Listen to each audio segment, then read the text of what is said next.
தக்காளிங்க. இது பாத்தீங்கன்னாவே உங்களுக்கு தெரியும், நம்ம ஊர்களில் செய்யற கொலக்கட்டை இருக்கு பாத்தீங்களா, அந்த மாதிரியே ஒரு அமைப்புல இருக்கு. இந்த கொலக்கட்டை தக்காளியில அந்த நடு இதுல எல்லாம் நிறைய அந்த பிளஷ், அந்த சதைப்பற்று அதிகமா இருக்கக்கூடியது. சமையலுக்கும் நல்லா ஏற்றுதுதான்.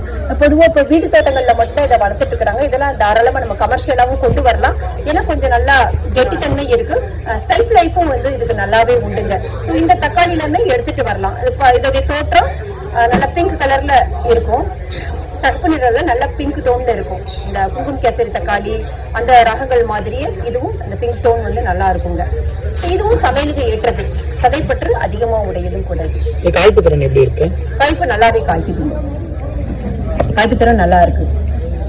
பொதுவாகவே ரொம்ப சின்னதா காய்க்கக்கூடிய செரி வகைகள் எல்லாம் கொத்து கொத்தா நிறைய காய்க்கும். சைஸ் பெருசா வரக்கூடிய தக்காளி ரகங்கள்லாம் கம்மியா தான் இருக்கும், எண்ணிக்கைகள்ல உங்களுக்கு கம்மியா இருக்கும். வெயிட்ல பாத்தீங்கன்னா எல்லாம் ஒரே மாதிரி தான் தெரியும் நமக்கு. சின்னதுதான் நிறைய பறிச்சு வைக்கிறதுக்கும் ஒரே தக்காளியை வைக்கிறதுக்கும் வித்தியாசம் இருக்குது. எண்ணிக்கைகள்ல அதிகமா இருக்கும்.